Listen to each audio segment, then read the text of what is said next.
Let's Get To presents 5, 4, 3, 2, 1.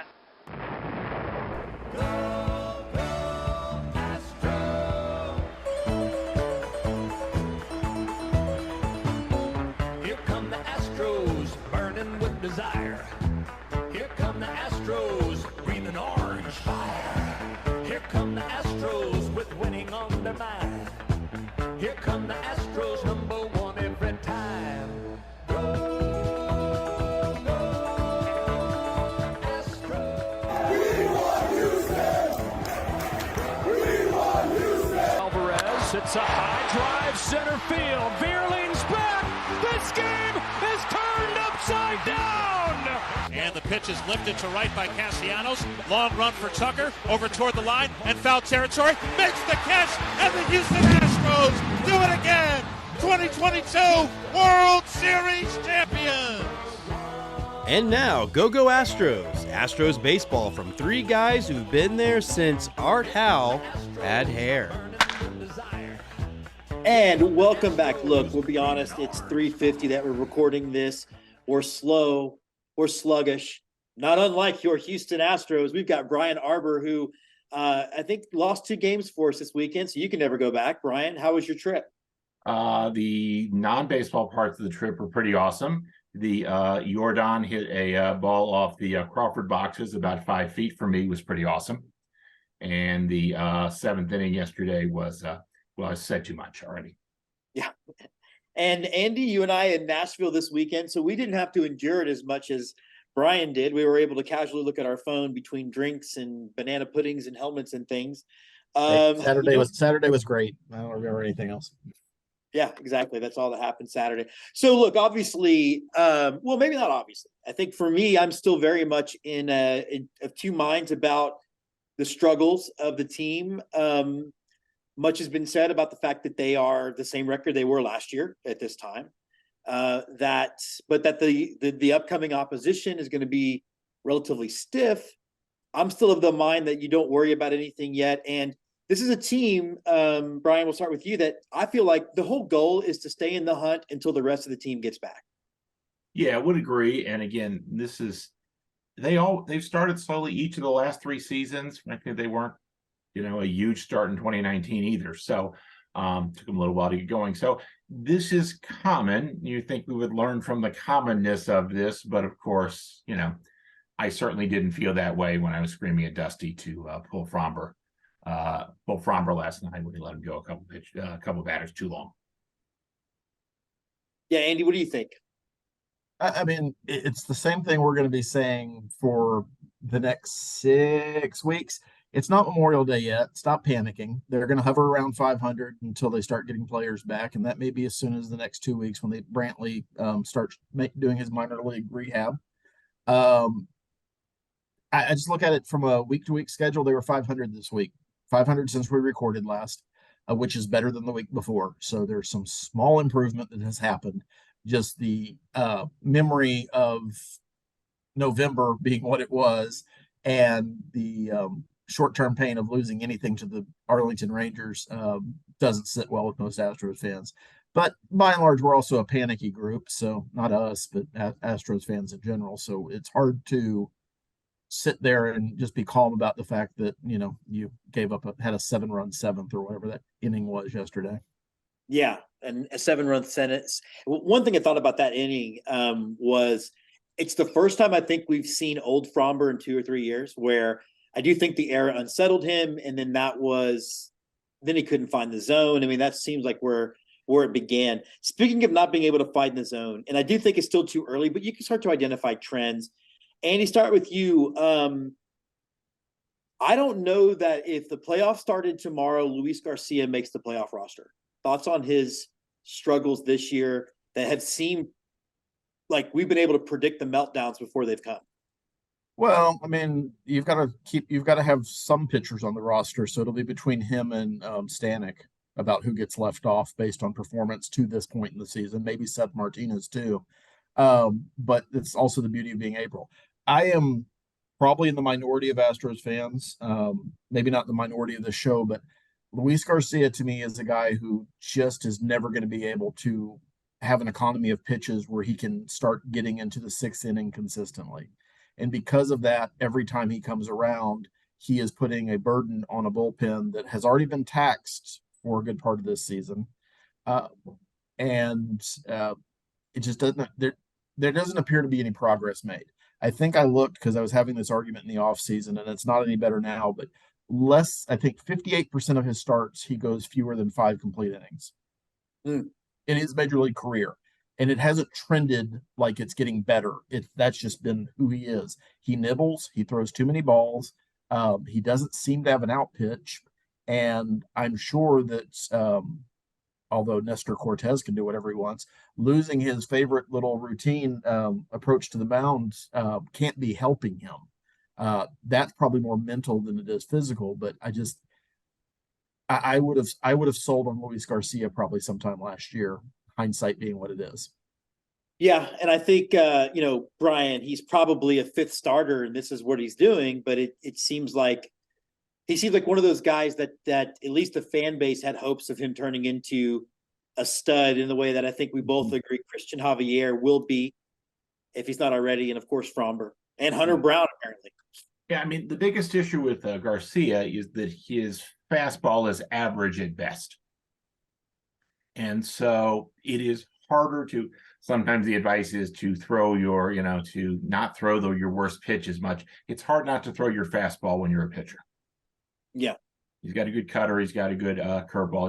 He's got other pitches. When he throws those, he's really effective. They're all less effective with their fastball, but he gets particularly hit hard on the fastball, and he hasn't been able to improve that.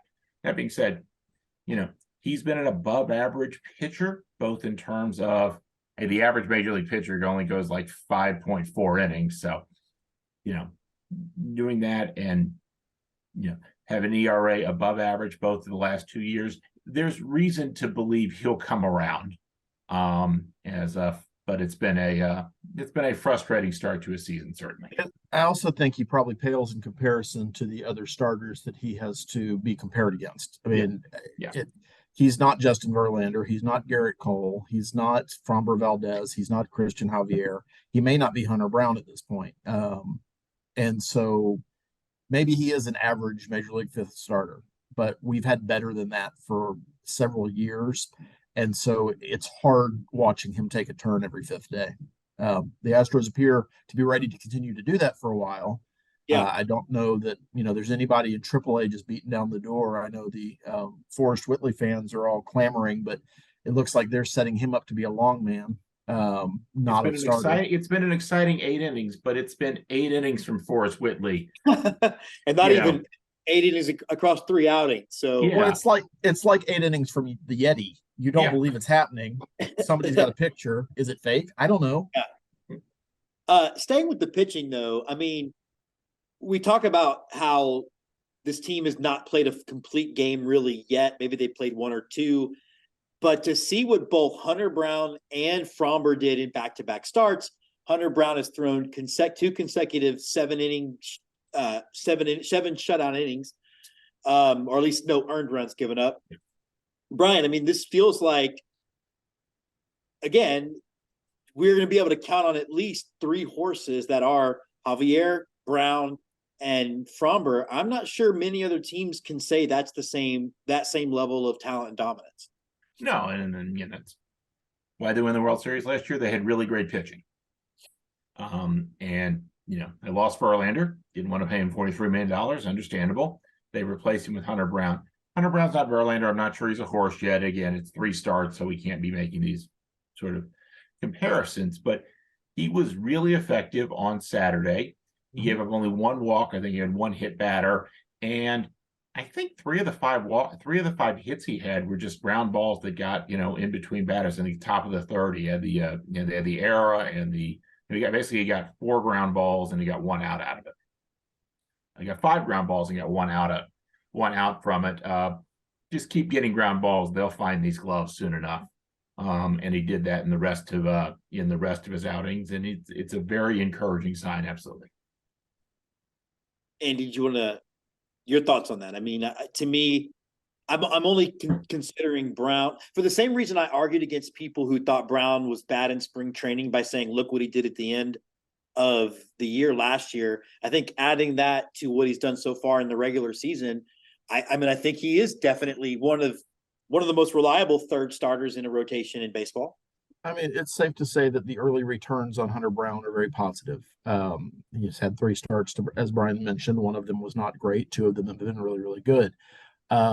You'd like to see his strikeout numbers go up a little bit, because historically, at least minor league wise, he strikes out more hitters than he has at the major league level. But ultimately, the job is to get outs, and he's been effective at getting outs. And that's what's important when you have a team who potentially can score a lot of runs. You just need to keep the other team shut down. Yeah, I'm comfortable with him as a third. I'm comfortable with him as a fourth. It's still to be seen what Lance McCullers Jr. is going to look like when he comes back. And I think, speaking of Sasquatches and Yetis, a healthy Lance McCullers. I don't think Hunter Brown's in any, I don't think Hunter Brown's in any danger of losing his rotation spot when Lance McCullers Jr. comes back. I can't say that about Luis Garcia. Yeah. Who do we see, Forrest or Lance? And I think Urquidy's been a fairly pleasant surprise. I mean, if you're talking about 5th starters, he's a lot more effective because he can at least go deeper into games and eat some innings and save the bullpen some. That's, again, to me, for Garcia, what he doesn't do. And it creates a crunch down the rotation for a couple of days, especially in this weird world where we only have Thursdays off. Hunter Brown has not given up a home run as a major leaguer. I mean, that's yeah. Mm-hmm. And we could talk a lot about the defense, but I think defense works itself out. I'm not worried about this team defensively in the slightest. There's been some talk though that Dusty, and I haven't seen the lineup for today yet, but that Dusty probably needs to give Abreu a breather. That there's Abreu's in the lineup today. Is in the lineup today. Yeah. So the idea that maybe Abreu. We see this all the time when you join a new team, you try a little too much. Andy, what have your thoughts been on him? Abreu, evidently, according to White Sox fans online, is a little bit of a slow starter. And we've got a couple of those in the lineup. So historically, this is not out of the norm for him. As the weather, I have looked this up. April is his worst month career-wise OPS. Yeah. So as the weather warms up, he tends to start hitting more and more with more authority. I'm not worried about Jose Abreu because Astros fans are going to come after me. He's still an improvement with what he's doing now over what Yuli was giving us last year. Yes. So even with his inability to hit extra base hits or drive in a lot of runs so far, he's the least of our concerns. I'm a lot more concerned about the production out of David Hensley, who was supposed to. A lot of people had planted a flag around David Hensley. And then Dusty's weird use of Yonder Diaz. And we can talk about Corey Julks. He's rewarding Dusty's faith, but there's a lot more lineup issues to me than Jose Abreu at this point. I mean, just imagine if Dubon wasn't hitting. Like, just imagine that. Yeah. I mean, you'd like to see Abreu get a day off and just reset, but I think Dusty's MO typically is he's going to wait for him to have a good day to give him that day off. And we're all going to go, hey, he just got 3 hits. Why are you giving him the day off? That's what we do. Brian, do you want to follow up on that at all? Yeah, I'd be fine with giving an Abreu a day off. In general, I'm in favor of more day offs and days off for players. And Abreu is one of 4 players, himself, Bregman, Pena, and Tucker, who played every game. The other 3 have played in the field every game. Abreu's gotten 1 DH day. So, frankly, I expect one of them to get a day off on Wednesday, possibly multiple of them going into the off day. Hey, the good news is George Springer is going to start tonight. Bad news, it's not for us. Yeah. And we're going to obviously see George tonight. It's going to be a tough matchup with Toronto these next 3. And I do expect, particularly with how the team has been hitting, multiplied with the bottom 3, no matter what, Brian, whatever combination you have, it's a hole right now. Yes. Hensley has not done what we all thought Hensley would be effective, at least at drawing walks. And I've seen him have some really bad strikeouts. Julks, Diaz, do you have or Salazar? I mean, does it matter at this point? I mean, I think I'm low man among Astros fans on Corey Julks. He's hit a bunch of singles and has a high BABIP, and he's a player who in November they didn't have on the 40-man roster and exposed to the Rule 5 draft, and every other team said, I don't want him as my fourth outfielder.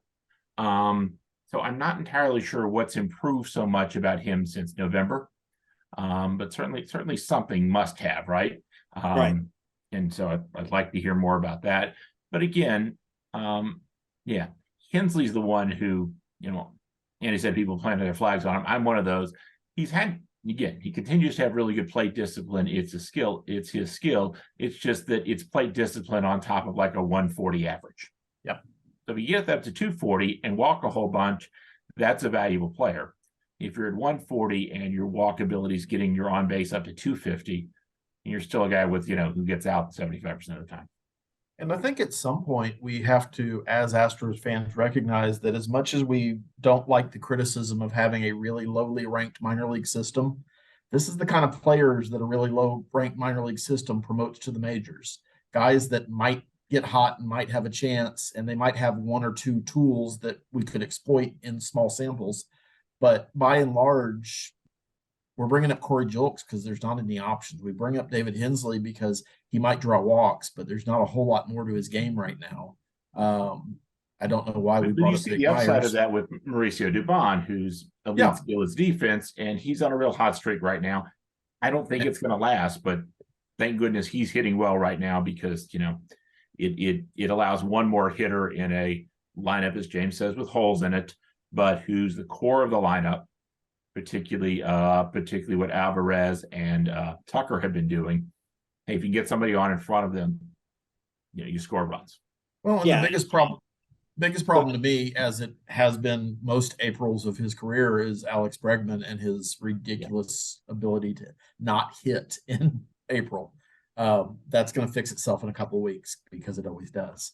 Wait, yeah, it literally always does. You can set a clock by it. Yeah, I mean, I think you raised a good point, Andy, that at some point in time, when it comes to those final couple spots in the lineup, now we could talk about times that Dusty should have pinch hit for Martin Maldonado. Brian, you had Twitter. You thought there was a moment that he should have and didn't. I don't understand getting a runner on with one of these guys. It's an automatic double play at times, not trying to just move the guy over. I'm so tired of hearing the whole players don't learn to bunt anymore stuff. Well, especially with base runners stealing it at an 80% clip, you can put a guy in motion. It feels like it's going to work out for you if the guy at the plate can just make contact. Yeah, I mean, exactly. But I do think that Dusty's kind of hand tied in some of that. I mean, it's like deck chairs on the Titanic in the sense that it's not like he's ignoring the great option. And I think the only thing that was driving a lot of us is still the Jake Myers question of why is he on the roster? And because at least these other guys will occasionally run into something. Myers isn't running into anything. Yeah, but Myers can field. He's their best defensive center fielder. And if they send Myers down, that moves Dubon to the backup center fielder. Then you got to figure out how to deal with second base. Which you may see when Altuve comes back. That may be a thing that happens when you saw plenty of that last year, including when Jake was in AAA last year. Yeah. Yeah, probably. I think Dubon played more center field last year than any other position. Well, and as you recall, most of Astro Twitter was bitching about every time that Dubon started in center field because he was Justin Verlander's center fielder.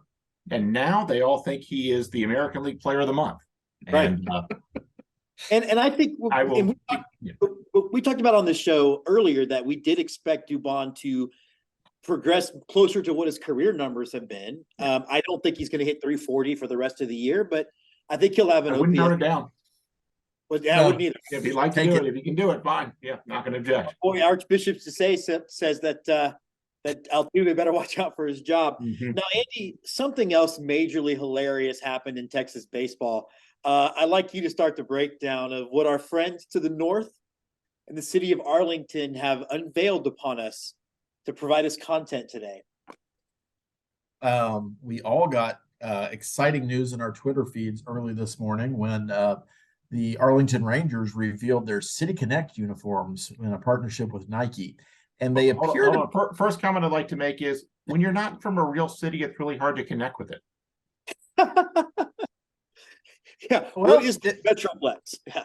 It appeared to be really hard for them to connect with something that was specific anyway. The City Connect uniforms, as we all know, they're kind of hit or miss. Most of them are pretty good, but there's been some misses. Arlington went with a cream colored top with some sort of old English variation on a TX that I don't know where that would come from. Think Detroit's D though. Big red pirate letters or numbers on the front and back, and then navy blue pants with a white stripe, like they're in a marching band.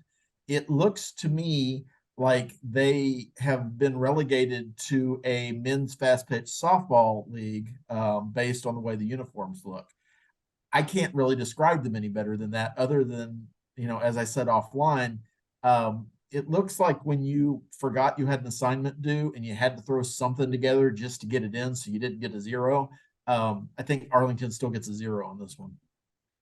Yeah, I don't know what. To me, it looks like they did a mashup of old Tigers and Red Sox or White Sox uniforms and hope no one would notice. Brian, what were some of your thoughts when you first got to see them? It was a touching tribute to my father's slow pitch softball team from 1983. And I'm just disappointed that they don't have the, black and white stripes on the waistband with the big, buttons over the elastic. Really not doing that final step also really is a criticism. It is a criticism I have. To me, sorry, go ahead. Sorry. Just the other thing about this is, right, nothing about it looks like Texas. You have, okay, I made the joke about connecting to a city, right? But they picked Texas as their name because they're in between Dallas and Fort Worth, which gives them an entire state's worth of pride and culture that have been used to great effect. And nothing on that looks like it's from Texas.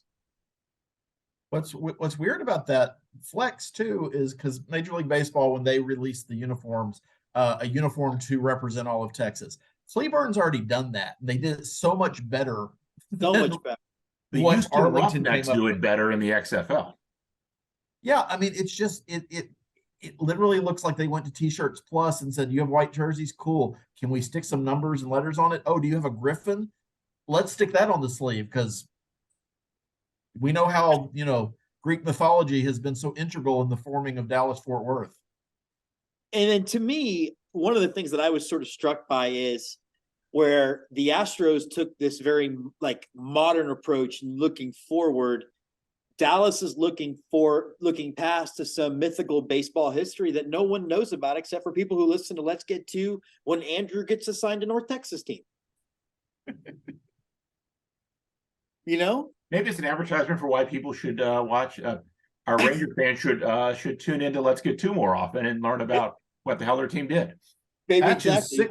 I was just reading Patch's 6-toe O'Doul hit 375 for the Arlington Griffins. And that was after his combine accident. That was after he fell off the combine in 1883. Well, listen, guys, as we wrap this up, we do have a 4 tough series in a row, and I'm not scared of any of the teams. I think that when all these teams are playing up to their potential, I still think the Astros are the better of the 4 coming up. What do you have to say to Astros fans if they panic, if another couple of these series get dropped? Brian, we'll start with you. We'll tune in next week. We'll talk about it. It's the first thing to say to them.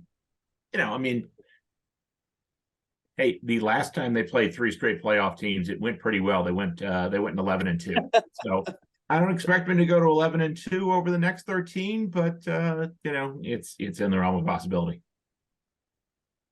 Oh, and that's the thing. They could just decide they're going to start playing winning baseball and address some of their holes through performance, because nothing else is going to happen until we start getting some injured players back. But the reality is we're probably going to be somewhere around 500 in 2 weeks, and that's okay. We have some reinforcements coming in the near to mid future. if you're gonna be a panicky Astros fan, be a panicky Astros fan because that's who you are and it's part of your core identity. And who am I to judge? You probably have pronouns about it, panicky and panickiest. I don't know, but just keep in mind that this start is not abnormal for the Astros. It is not abnormal for the Astros in the last 4 years, and all 4 of those years they've made the American League Championship Series at least. Yeah. So And even just if they do have it, yeah, and enjoy baseball. yeah, even if they do have a bad 2 weeks, no one decides a pennant in April. No. Well, and I was going to say this too. 162. If Astros fan and Astros Twitter is allowed to complain about the record, well, then I'm allowed to look at the standings now. And I look at the standings, and not anybody in the West is playing great. They're all scuffed. I mean, the Astros have had what we have all deemed an unsatisfying first 16 games and are only 2.5 games back. Hello. They actually had a higher hill to climb when they caught the Angels last year. So I'm again, couldn't be any less concerned about this baseball team. Enjoy the fact that you won the World Series last year. Still, that should still be the thing you're thinking about the most, is the fact that you won a World Series last year. Get in there and get your rings. I'm sorry, but I'm thinking that my gold jersey is still delayed. And I got a message from MLB Shop saying, "Hey, May 30th now. Is that okay? Do you want us to keep working on this?" So I'm still thinking about last year. Yeah, that's definitely. I think I haven't gotten the one I ordered. Yeah, I haven't gotten the one I ordered in the mail yet either. Actually, I don't think I got an email. What the hell? All right, well, that does wrap us up this week. We will be back next week to celebrate or talk you off the ledge. I'm your host, James Christopher. Go Astros. Go Astros. I'm Andy Tom Chesson. We miss you, George. Go Astros.